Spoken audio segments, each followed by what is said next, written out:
समय की बात है। रामदीन नाम का लड़का कई वर्षों बाद अपने गांव को लौट रहा था। रात हो चुकी थी और भीड़ भाड़ भी कम हो गई थी। तभी उसे एक बैलगाड़ी वाला आता दिखाई दिया। रामदीन बोला, अरे ओ बैलगाड़ी वाले भैया, जरा रुको, मुझे दीनापुर गांव जाना है, कितना पैसा लोगे? बैलगाड़ी वाला बोला, बाबूजी जो मर्जी दे देना। बैलगाड़ी वाले ने रामदीन का सामान उठाया और चल दिया। रास्ते में चलते चलते अचानक से बरसात शुरू हो गई। बरसात देखकर रामदीन बोला, अरे भैया, अब क्या होगा? बरसात शुरू हो गई है। बैलगाड़ी वाला बोला, बाबूजी घबराइए मत, आगे एक हवेली पड़ती है, वहाँ कुछ देर आराम कर लेना। आगे चलकर बैलगाड़ी एक पुरानी हवेली के सामने खड़ी हो गई, जो देखने में ही खंडर जैसी लग रही थी। बैलगाड़ी वाला बोला, बाबूजी आप अंदर चलो, मैं सामान लेकर आता हूँ। हवेली का दरवाजा खटखटाने पर एक बूढ़ी औरत निकली और बोली, कौन है? रामदीन बोला, अम्मा मैं पास के गांव का रहने वाला हूँ, बरसात होने के कारण आपकी हवेली में आया हूँ। बूढ़ी औरत बोली, ठीक है, अंदर आ जाओ।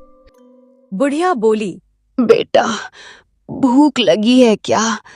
कुछ खाने को ला दूं? पहले तो रामदीन ने मना कर दिया, पर भूख सच में लगी हुई थी, सो खाना मांग लिया।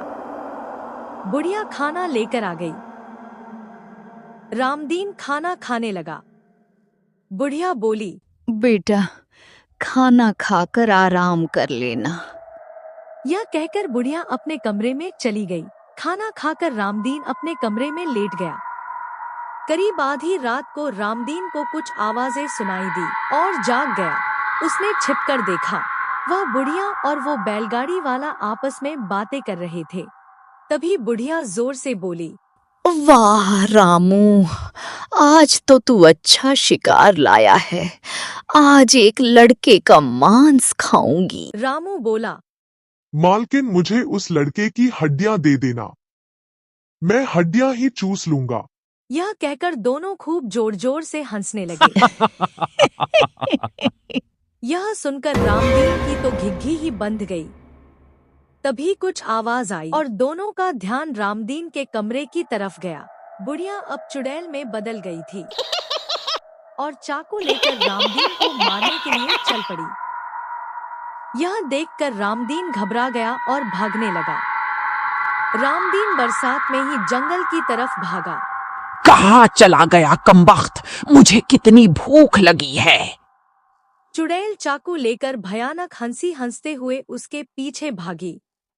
चुड़ैल बोली, आजा मेरे पास, आज तू बच के नहीं जाएगा। रामू भी मुंह में पानी लिए उसे ढूंढ रहा था। बरसात हो रही थी। यह देखकर रामदीन और भी डर गया। रामदीन को लगा कि अब वह बचने वाला नहीं है, इसलिए भागने लगा। अचानक रामू सामने आ गया। उसने रामदीन को पकड़ लिया और बोला, मालकिन आ जाओ। मैंने शिकार को पकड़ लिया है। बहुत अच्छा किया रामू, मैं तुझे भी इसका मांस खाने को दूंगी।